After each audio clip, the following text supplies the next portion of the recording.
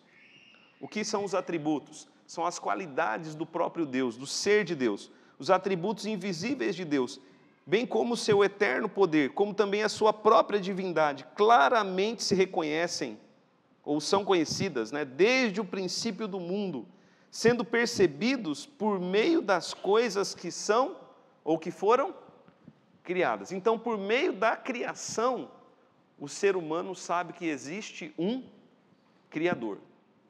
E também sabe que esse Criador é santo, Ele é justo, Ele é bom, Ele é reto. Ok? Então, Paulo segue o argumento aqui de Romanos. Veja o versículo de número 32.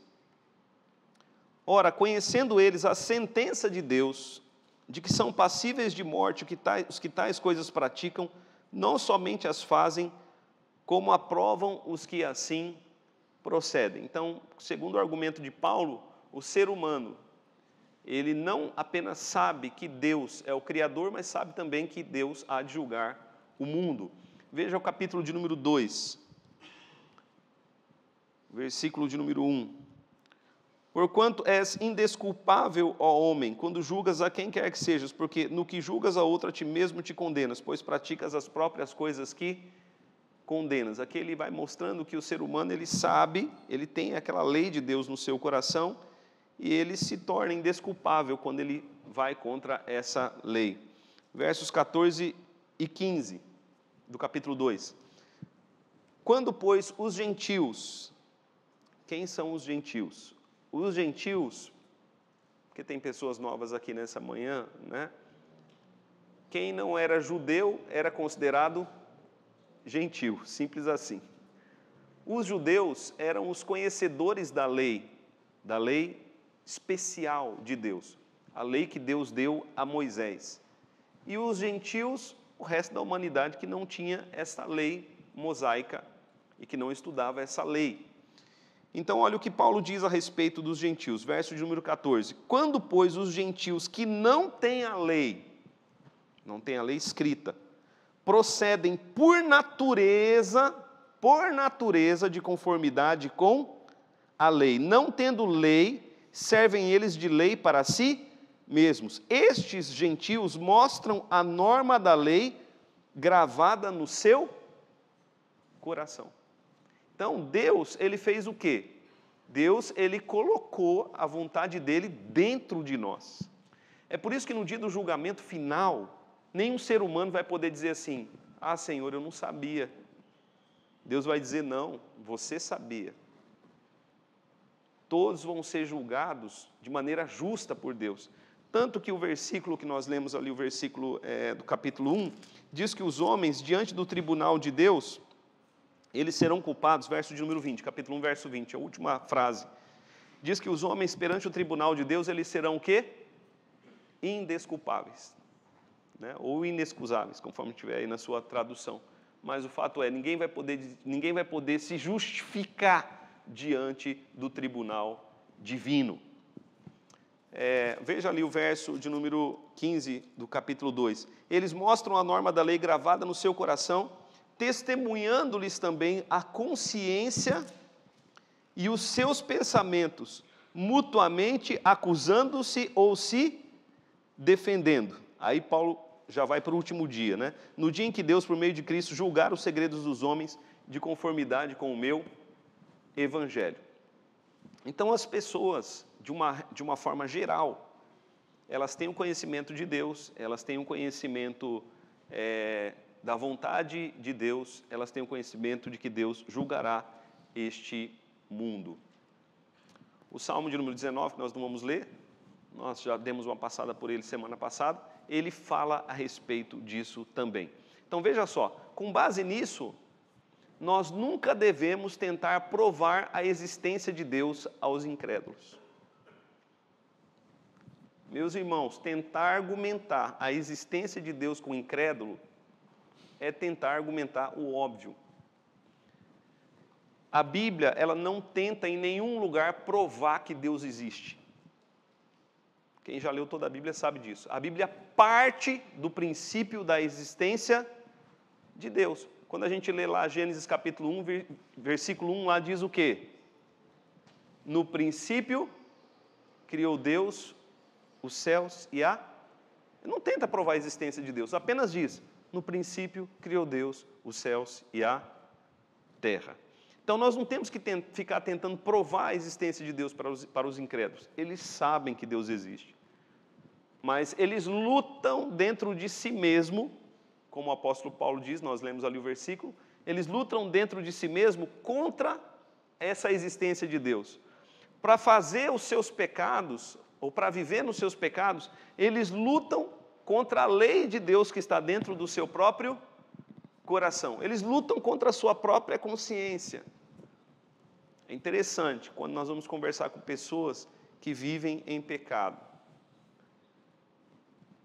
Eu não preciso falar muita coisa como conselheiro bíblico. Elas começam a apresentar logo as suas lutas contra a sua própria consciência, contra a lei de Deus, a norma de Deus gravada nos seus corações, né?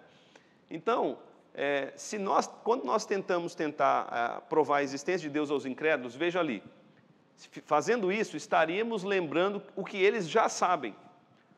A consciência de cada pessoa é incomodada pelo conhecimento de Deus, que os incrédulos tentam suprimir. É isso que o apóstolo Paulo diz lá no versículo, no capítulo de número 1, né? Eles tentam suprimir, eles detêm a verdade pela injustiça. Então, eles tentam suprimir, no sentido de que fazer o quê? Eles tentam acabar, eles tentam tirar, eles tentam cancelar aquilo que Deus pôs dentro de nós. Mas isso é impossível, porque isso faz parte da natureza humana, criada por Deus. É interessantíssimo, um salmo sempre muito atual, é o salmo de número 2. Leia lá, né? Os homens dizem assim, Deus retrata lá tem a retratação da fala do salmista, da fala dos ímpios e das ações de Deus. Então, os ímpios dizem assim, rompamos os seus laços, sacudamos de nós as suas algemas, ou seja, vamos nos livrar de Deus. E a Bíblia diz que Deus ri dos céus, porque isso não é possível, meus irmãos. Ok? Até aqui tranquilo? Alguém gostaria de falar alguma coisa? Isso é muito importante para nós na hora da evangelização, meus irmãos. É muito importante. Mas eu não estou dizendo que você, ainda num confronto com um ateu, o que nós podemos fazer? Primeiro é dizer, olha, você sabe que Deus existe, ainda que você diga que Ele não exista. Outro argumento que você pode dizer para o ateu, olhe para si mesmo, porque a Bíblia diz que nós somos uma revelação de Deus. Porque nós somos o quê? Imagem e semelhança. Nós não somos pequenos deuses, mas nós somos, literalmente no texto hebraico, cortar e esculpir. Deus nos fez a sua imagem. Deus esculpiu-nos a sua imagem. Ou seja, olhando para o seu próximo, dá para encontrar nele a imagem e semelhança de Deus. Mesmo que for a pior pessoa do mundo, dá para ver a imagem e semelhança nele. Depois da queda, a imagem e semelhança em nós se tornou uma imagem caída, distorcida, mas nós temos a imagem e semelhança de Deus. Não perdemos isso. E basta dizer para a pessoa ateu também, para o ateu também, olhe para a criação. A criação é tão complexa, meus irmãos. A pessoa que fala que isso veio de um simples Big Bang, eu vi o Adalto Lourenço, falecido Adalto Lourenço, comentando, né, cientista. Tenta fazer um bolo assim, de um Big Bang. Você pega todos os ingredientes, joga ali dentro de uma panela e depois joga uma bomba e explode. Para ver se vai sair algo tão belo, tão perfeito, como a nossa criação, né? Como o mundo em que nós vivemos. Deus não criou ainda só o nosso planeta, Ele criou o cosmos. A revelação especial de Deus. Nenhuma pessoa será salva olhando para dentro de si ou viajando pelo nosso planeta ou universo. Por causa da queda, a revelação da criação, né? A criação ou a revelação, a criação, ela tem alguns nomes na teologia. É chamada de revelação não verbal, também de revelação geral. Então, essa obra de Deus, essa revelação de Deus, ela tem limites. Ela não, por causa da queda, ela não pode nos levar à salvação. Então, a Bíblia revela quem é o Deus Criador. Então, vou explicar. A criação revela que há um Criador, mas a Bíblia revela quem é o Deus Criador. A criação revela que há um Deus Criador, que Ele pôs uma lei dentro de nós e que Ele há de julgar o mundo. Mas a Bíblia revela quem é esse Deus. Revela como Ele criou tudo e como Ele há de julgar o mundo. A criação nos diz que Deus é o Criador, mas quem é esse Deus? Para a resposta precisamos da Bíblia. Uma coisa óbvia, mas não para todos, é que a Bíblia não é um livro sobre nós. A Bíblia é um livro sobre Deus. A Bíblia é um livro sobre Deus. Isso é muito interessante, porque mesmo nas histórias que a gente vê lá, né, os heróis, ou os grandes homens de Deus, José, Daniel, Moisés, os apóstolos, a Bíblia não é um livro sobre homens. Em tudo a Bíblia está falando sobre Deus, sobre o caráter de Deus. Na Bíblia, Deus mostra quem Ele é e o que é necessário para a nossa salvação e também para cumprirmos toda a sua vontade. Vejamos lá a segunda epístola a Timóteo, segunda epístola de Paulo a Timóteo, capítulo 3.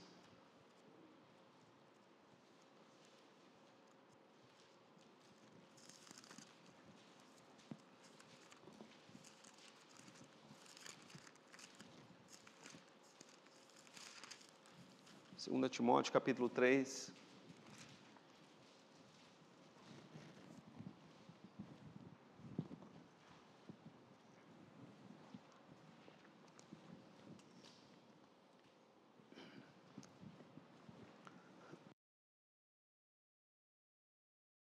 Com isso, nós queremos dizer que a Bíblia ela é indispensável.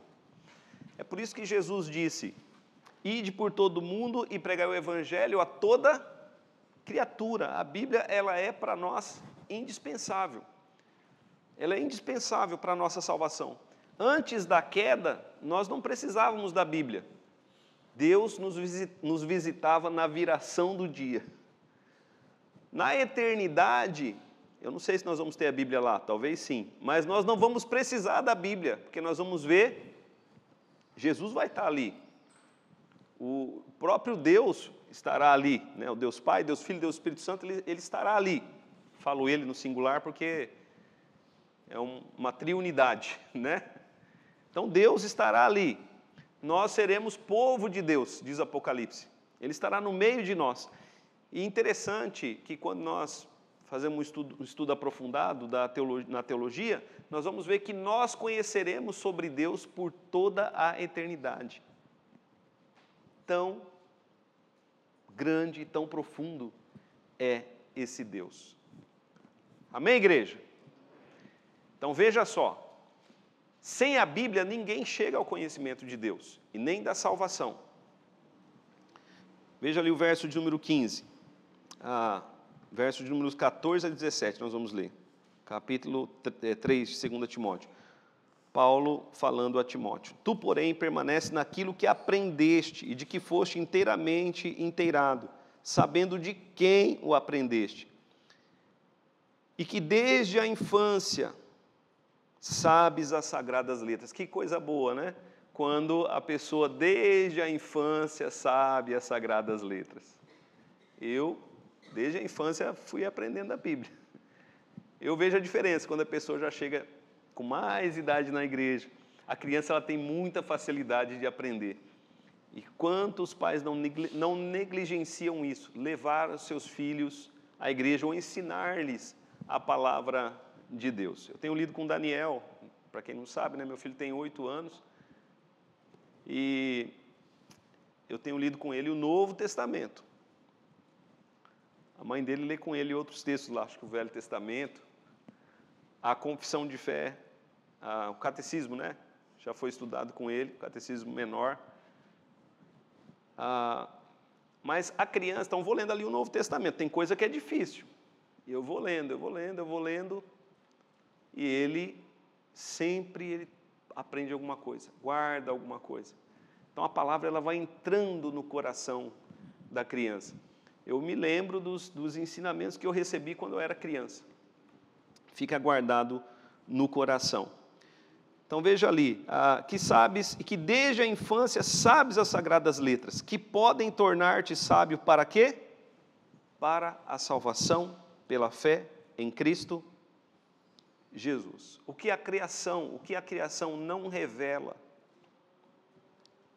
é que nós somos pecadores, isso todo mundo sabe, a criação mostra, mas o que a criação não mostra é o plano de salvação de Deus, ou o que é necessário para a salvação. E o que é necessário para a salvação? A fé em Cristo Jesus. Para isso é preciso da Bíblia. Para isso é preciso da proclamação da igreja. Verso 16. Toda a Escritura, ou seja, toda a Bíblia, os 66 livros que temos, toda ela é inspirada por Deus e útil para o ensino das crianças e de adultos, para a repreensão, para a correção, para a educação na justiça, a fim de que o homem de Deus seja perfeito e perfeitamente habilitado para toda boa obra. A Bíblia, meus irmãos, ela é uma revelação progressiva. Vamos abrir lá em Hebreus capítulo 1, versículo 1.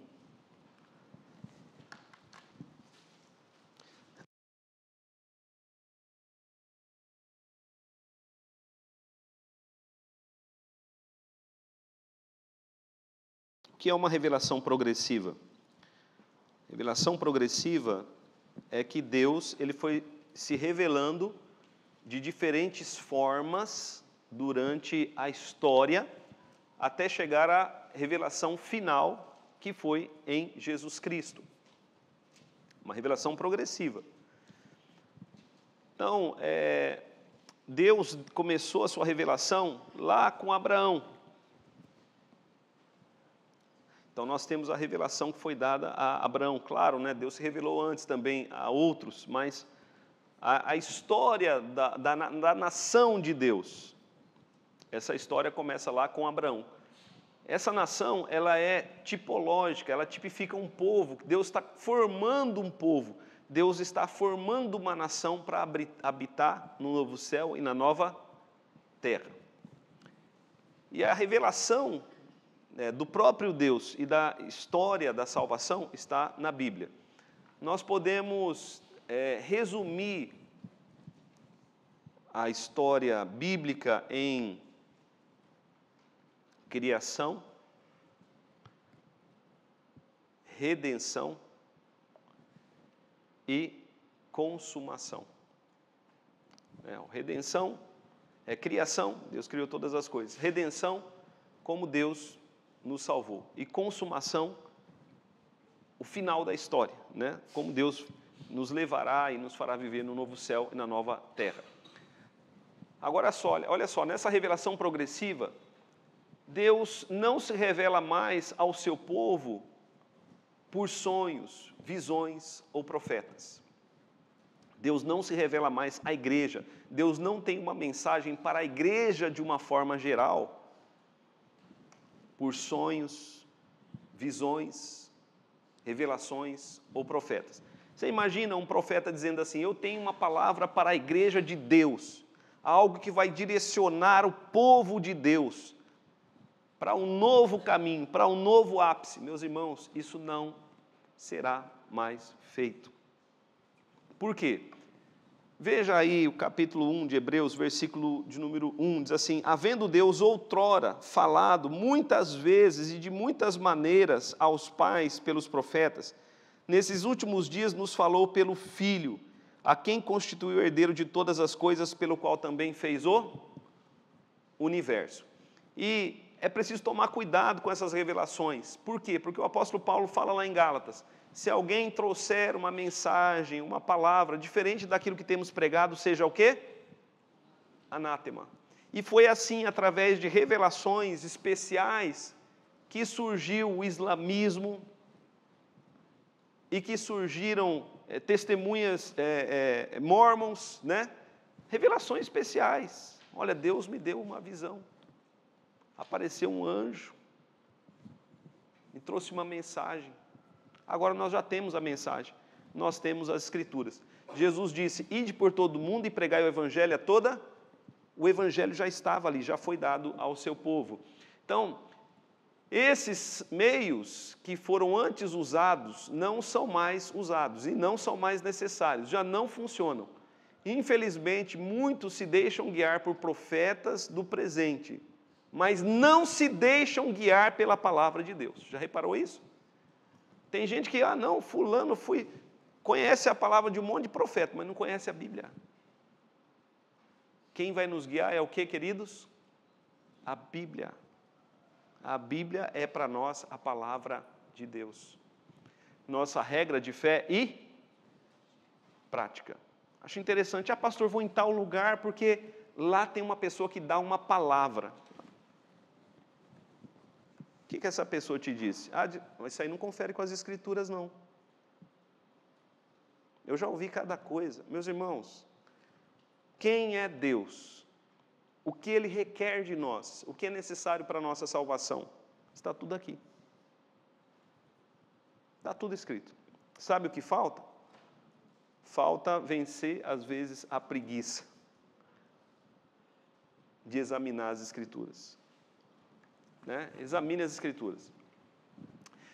Enquanto vamos trabalhar, olha só, enquanto vamos trabalhar ou estudar, vemos os céus anunciando a glória de Deus, o que nos leva a louvar a Deus. Amém, queridos? Você vai andando assim para um lugar verde, bonito, né? Vê aquelas flores. Natália gosta de ver o pôr do sol. Você louva a Deus, porque ali você vê a glória de Deus. Mas é quando lemos a sua palavra que recebemos a revelação de quem é Deus. E somos instruídos acerca do que é necessário para a nossa salvação. Se você lê a Bíblia todas as manhãs, você ouve a Deus todas as manhãs. Eu não estou dizendo isso aqui, leia a Bíblia para que Deus te fale algo diferente do que está escrito. Não. Se você lê a Bíblia, ali Deus, enquanto você lê a Bíblia, a palavra, a Bíblia, Deus está falando. Quando o pastor está pregando, se ele está pregando fielmente a Bíblia, Deus está falando. Se ele está pregando fielmente a Bíblia, Deus está falando. Por isso que os bereanos, eles fizeram o quê? Examinaram para ver se era mesmo, se era Paulo que estava falando, ou para ver se era Deus quem estava falando. Depois que eles conferiram as Escrituras com aquilo que Paulo dizia, Deus é que está falando através dele. A igreja deve centralizar-se. A igreja deve centralizar-se aonde, meus irmãos? Na palavra. Sabe por que tem que ser assim? Se a igreja não é centralizada na palavra, então, como é que eu sei que Deus está falando? Tem muita igreja que fala, tem muita gente que fala demais, é muita gente falando, mas não é centralizado na palavra. Com respeito à vida, ao modo de viver, com respeito ao culto, à forma de adoração, com respeito à piedade cristã, ou seja, a minha comunhão com Deus, devemos centralizar tudo isso o quê? Na palavra. Devemos centralizar na palavra o nosso canto, nossa música, a letra da nossa música deve ser o quê? Bíblica. A leitura da palavra, ou a pregação da palavra deve ser, claro, bíblica. E as nossas orações, até as nossas orações, devem ser direcionadas pela palavra de Deus. Um exemplo, como é que nós devemos orar pelos nossos inimigos? A Bíblia fala, ore pelos seus inimigos, por aqueles que te perseguem, né? Tem que amar até o inimigo. Isso vai direcionar até a nossa oração, a palavra de Deus, ela molda a nossa vida. Tem muita gente que não conhece a Bíblia. E esses tempos atrás mesmo eu tive conversando com uma pessoa que tudo é revelação. Deus me falou, Deus me falou. Eu falava da Bíblia com a pessoa não conhecia. Vazia da palavra, cheia de revelação, vazia da palavra. Sabe o que é aconselhamento bíblico? Aconselhamento bíblico é quando alguém vem conversar com a gente, busca o pastor, e eu oro, Senhor, se tem alguma palavra que eu posso dar para essa pessoa, que o Senhor me dê uma palavra de sabedoria para dar para essa pessoa. Não é uma revelação para a igreja, é uma palavra de sabedoria para dar para aquela. O que eu geralmente faço? Leio a Bíblia para a pessoa. Pastor, estou com problema no casamento. Vamos ver o que Deus diz sobre o casamento. Pastor, estou com problema na educação dos meus filhos. Vamos ver o que Deus fala sobre a educação de filhos. É a segurança de que Deus está falando com a pessoa, porque Deus fala pela sua palavra. É simples assim, meus irmãos. Estou com problema com os meus vizinhos. O que a Bíblia fala sobre isso? Os irmãos estão compreendendo? Se não centralizar na palavra, pastor, eu quero casar. Eu conheci aqui esse bonitão. O que o senhor acha? Vamos ver o que a Bíblia fala sobre esse bonitão. Mas o meu coração. Seu coração é enganoso. Vamos ver o que a Bíblia fala sobre o seu bonitão. Pastor, mas sabe o que acontece? Eu tive um sonho. E no sonho eu via ele entrando assim. Mas você viu que ele tinha por trás um cacete que depois ele ia dar na sua cabeça? No sonho? O sonho você acordou antes do sonho. Vê o que está na palavra. É as Escrituras. Amém, meus irmãos? Você tem a segurança. A nossa segurança está onde? Nas Escrituras. Por isso a igreja deve centralizar-se na palavra. É somente pela palavra. Como sabemos que nossas orações estão de acordo com a vontade de Deus?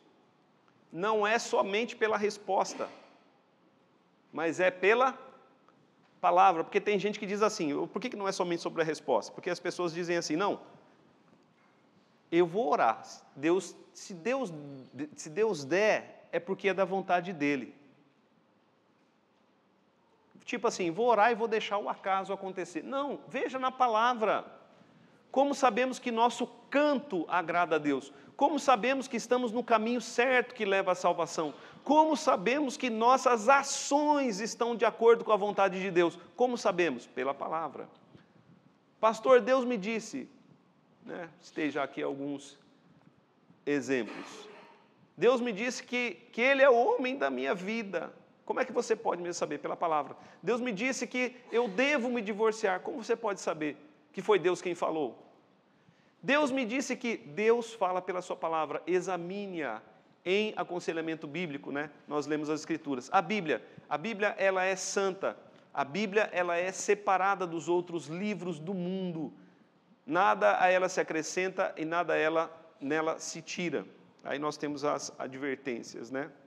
De nada tirar e nada acrescentar.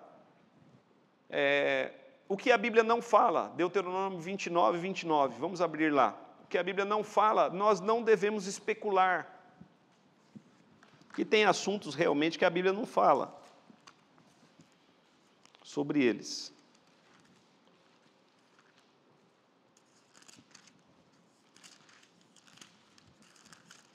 Mas sabe a íntima iluminação do Espírito Santo?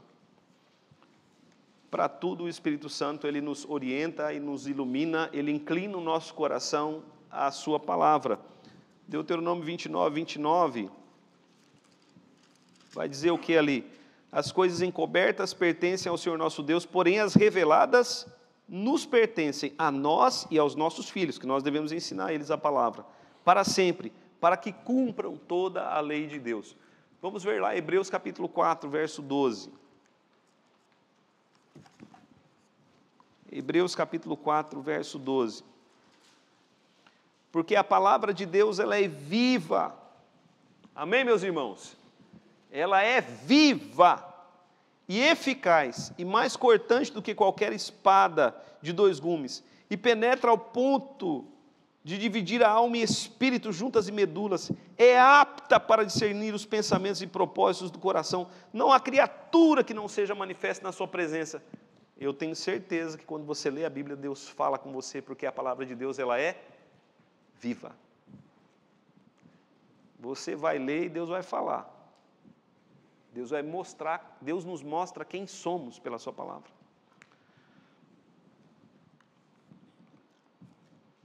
Os apócrifos não foram aceitos no cânon, pois não foram escritos nem por profetas, nem por apóstolos, e nem por alguém ligados a eles. Esse foi um dos critérios de canonicidade. Os apócrifos, seus ensinos não estão em harmonia com o restante das Escrituras. Os apócrifos não eram aceitos pelas igrejas. Esse foi um dos motivos porque não foram aceitos como livros da Bíblia. E a melhor maneira de se conhecer os apócrifos é lê-los. Porque as pessoas falam, né? Por que nós temos só 66 livros na Bíblia e não mais? Porque não há mais livros, além dos que temos, que foram escritos por apóstolos, profetas ou alguém ligados a eles. Porque esses outros livros que aparecem não estão em harmonia com a palavra de Deus e não são aceitos pelas igrejas de Deus. A Bíblia e o Espírito Santo, a Bíblia, ela tem autoridade sobre nós simplesmente pelo fato dela ser a palavra de Deus. E a igreja tem papel importante. Vejamos lá, 2 Timóteo capítulo 3. 2 Timóteo capítulo 3.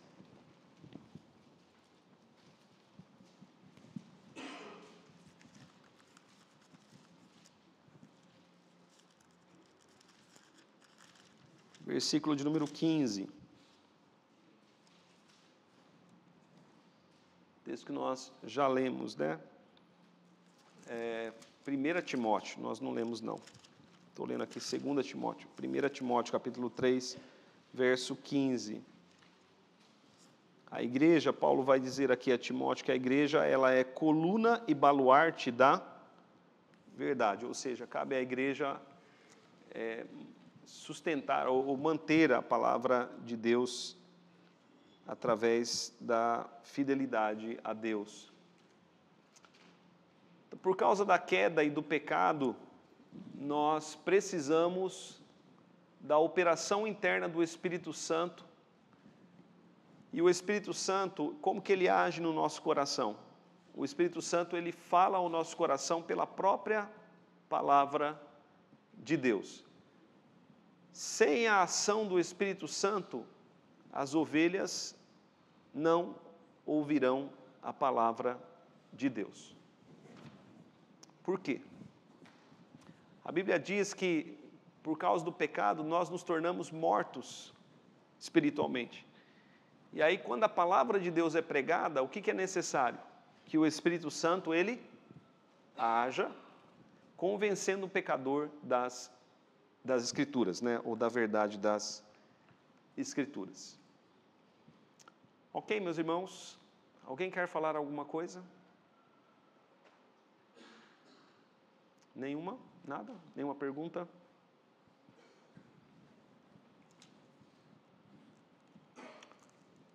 Ok, parágrafo 7 da confissão. Vamos ler lá 2 Pedro, capítulo 3, verso 16.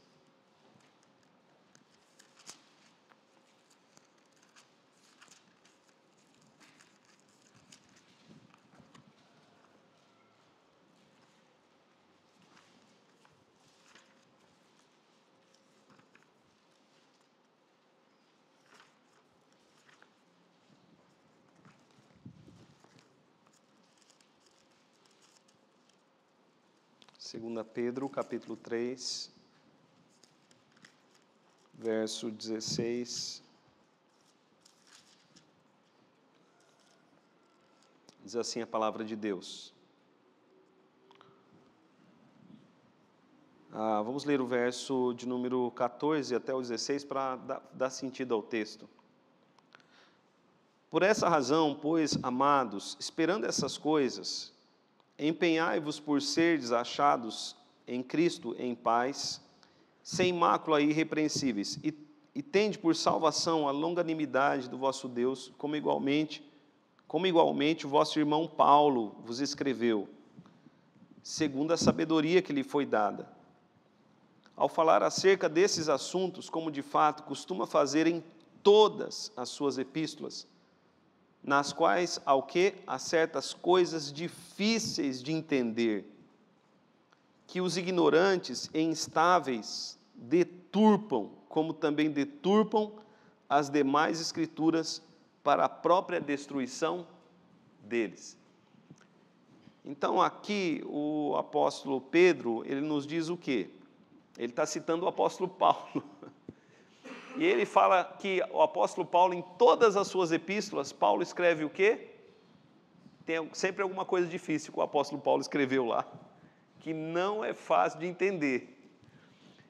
E que aquelas pessoas ignorantes, ou seja, que não têm o conhecimento de toda a palavra, e aquelas pessoas que são instáveis, ou seja, não são firmes na fé, essas pessoas fazem o quê? Deturpam, elas distorcem a palavra de Deus. Então ele diz aqui o quê? Olha, veja o verso 16. Há certas coisas difíceis de entender. Então o que diz o parágrafo 7 da confissão? Na Escritura, não são todas as coisas igualmente claras. Não são todas as coisas igualmente claras em si, nem do mesmo modo evidente a todas as pessoas. Então, olha só, tem coisas na Bíblia que elas não são igualmente claras para todo mundo, não é todo mundo que tem a mesma capacidade de ler texto e de interpretar texto. Ok, meus irmãos? Então, tem certos assuntos que para algumas pessoas são mais fáceis, para outras pessoas são mais difíceis. É a própria Bíblia que diz, o próprio Pedro, imagina só, olha só, quem está falando é Pedro. Pedro,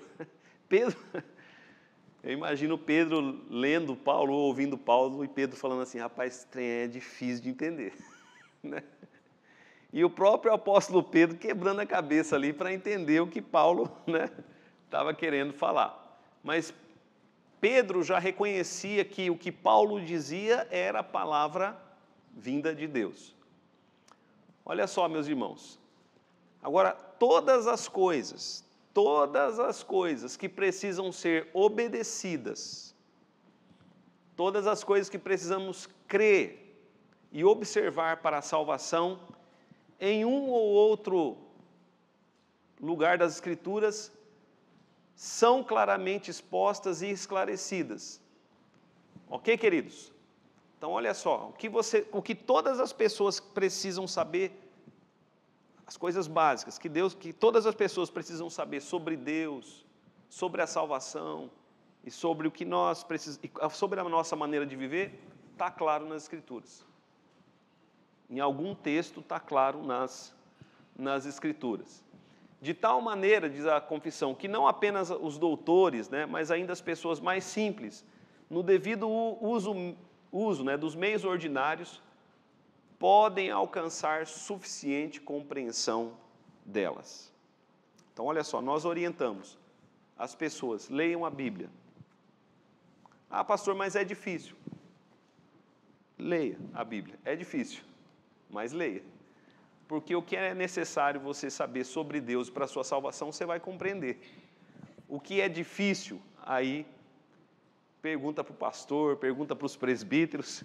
Tem coisas que nem a gente vai saber explicar direito, né? Ou vai ter dificuldade. Mas o que é necessário para, como nós dizemos aqui, o básico está claro na palavra de Deus. Veja lá o Salmo 119, o verso 105.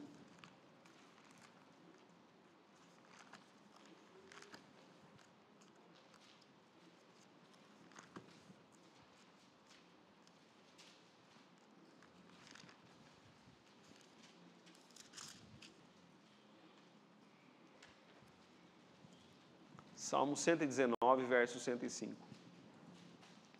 Lâmpada para os meus pés é a tua palavra e luz para os meus caminhos. Então a palavra de Deus, ela é lâmpada, ela é luz.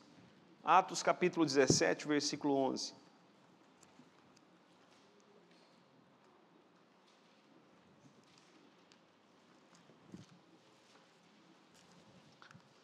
Se ela é lâmpada, se ela é luz, então nós devemos ler as Escrituras.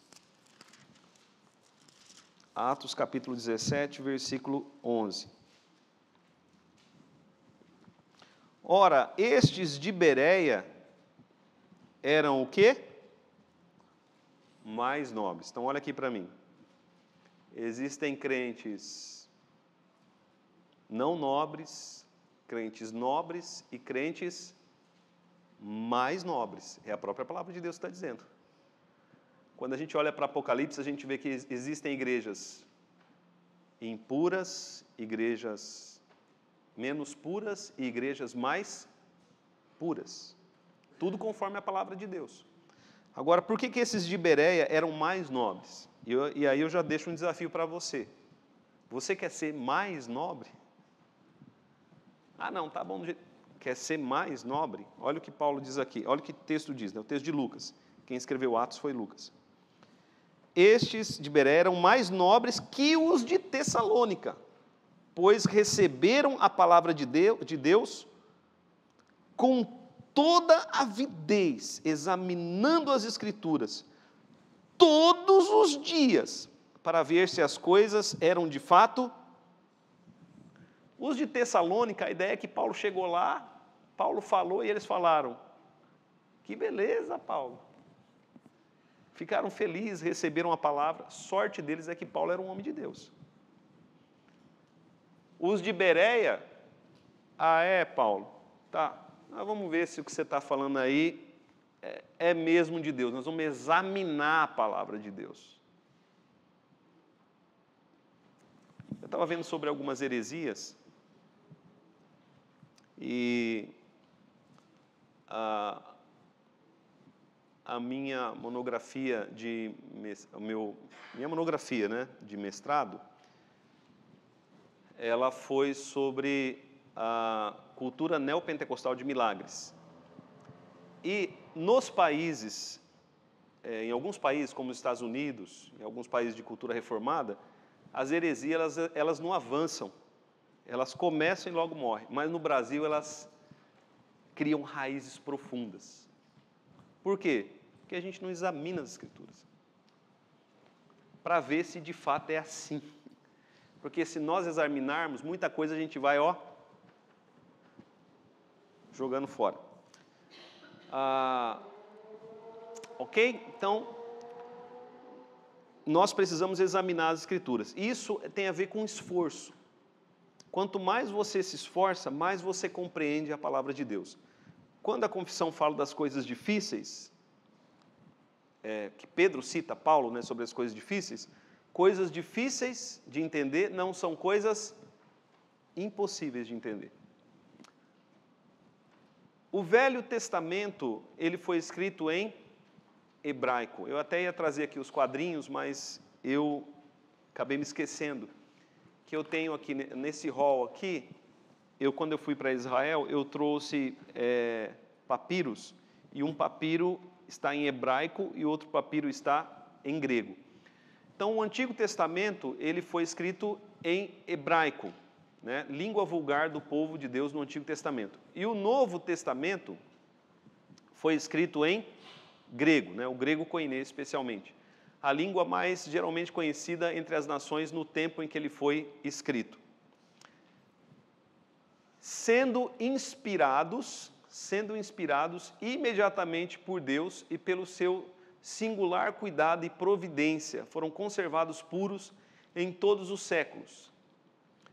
São, por isso, autênticos e, assim, em todas as controvérsias religiosas, a igreja deve apelar para eles como para um supremo tribunal. Deixa eu explicar aqui qual a intenção dos teólogos de Westminster. A intenção dos teólogos de Westminster foi dizer o seguinte: olha, você tem a Bíblia na sua mão. Hoje nós temos a Bíblia nas nossas mãos, não temos? Todo mundo aqui tem a Bíblia, seja ela material ou seja ela virtual, né? Todo mundo tem a Bíblia.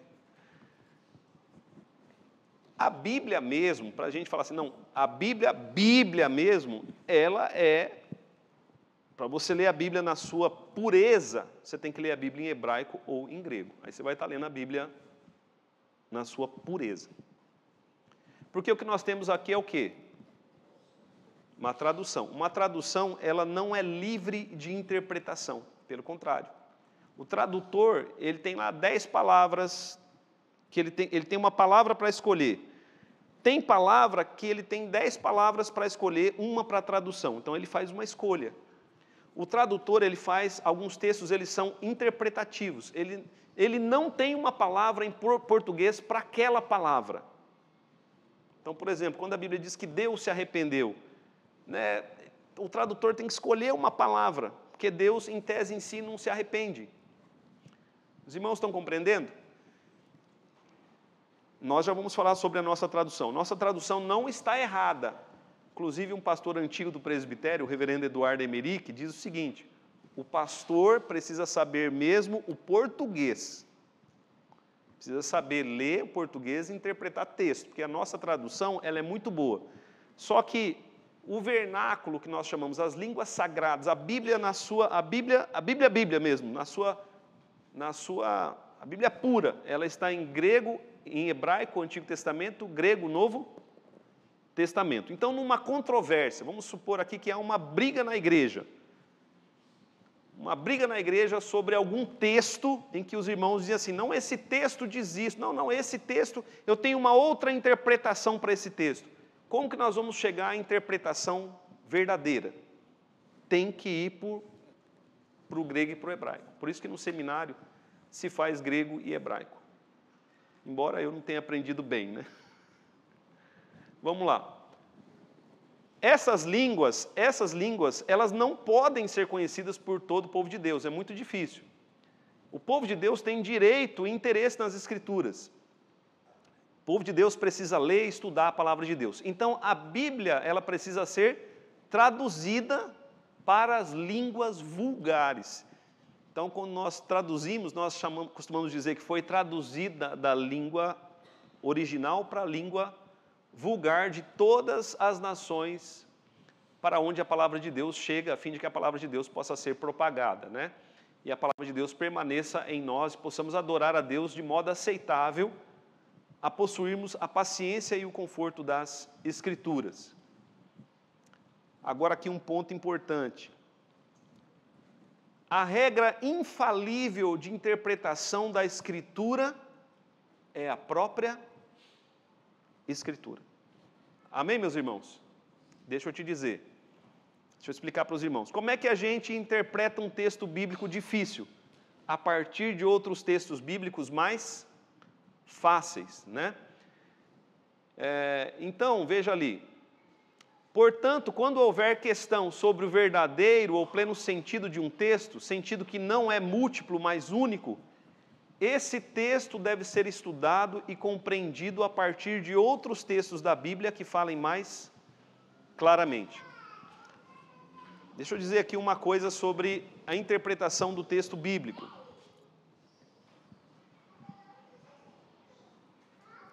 Aquele relógio ali está adiantado. O texto bíblico, ou qualquer texto que você lê, ele não tem muitos sentidos. Qualquer texto, professor de português sabe disso. O texto ele só tem um sentido, não tem múltiplos sentidos. Sabe música de duplo sentido? Só tem um sentido, é o sentido que o autor quer dar. Os irmãos estão compreendendo? Então a Bíblia, quando vem muitas interpretações, o que é preciso fazer? Descartar as interpretações erradas e buscar a interpretação correta. Isso é preciso ter muito cuidado, porque é um argumento muito comum, né? Muito falacioso. Cada um interpreta a Bíblia de um jeito. Por que cada um interpreta a Bíblia de um jeito? Porque tem pessoas que dão o sentido que elas querem dar ao texto, e não o sentido que Deus quer, não o sentido que Deus quis dar ao texto. Nós, numa interpretação de texto bíblico, nós devemos buscar o sentido que Deus quis dar ao texto.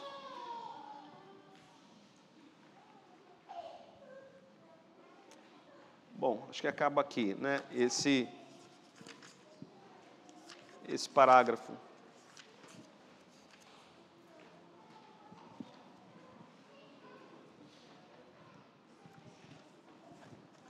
Ok, meus irmãos? Vamos orar.